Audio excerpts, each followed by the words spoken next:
Hi guys, Paul here once again. Now, question, what is the Tet Offensive?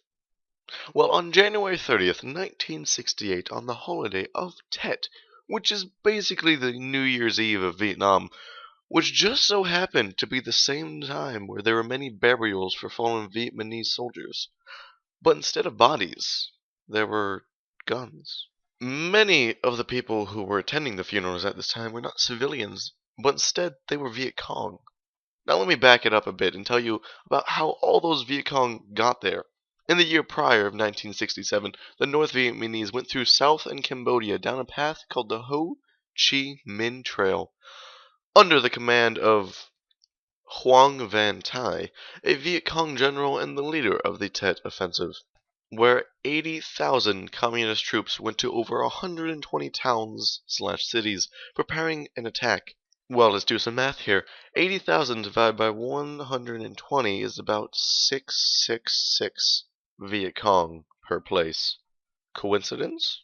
Anyway, during the month-long battle, whenever the North Vietnamese would surrender, they would make sure to surrender to the Americans, because if they surrendered to the South Vietnamese, they would be executed on the spot.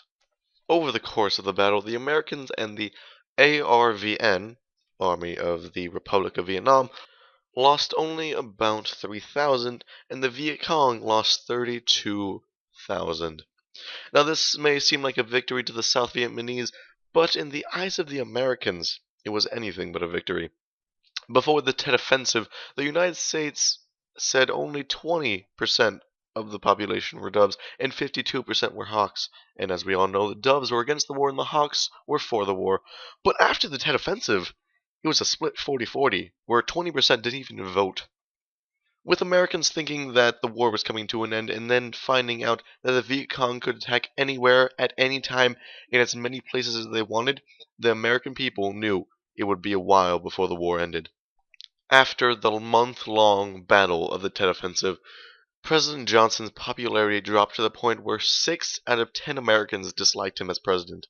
More than half the country thought it was a mistake to put troops in Vietnam. Now, the Tet Offensive would have worked the way the Northern Vietnamese would have wanted to, but they greatly underestimated the mobility power of the South Vietnamese and the Americans. Soldiers could be anywhere they needed to be in less than a day, depending upon their transportation, whether it was jeeps, parachutes, helicopters, anything to get them from point A to B as fast as possible. And with that brings up the question, was it worth it? I say yes. It stopped the idea of the war in the United States and took the fear of being attacked anywhere and stabbed it right into their hearts. Which also begs the question, did we win or not? The battle? Yes. The war? No. If anything, it was a tie or we lost. But that is a question for another day. And as always, thank you for watching.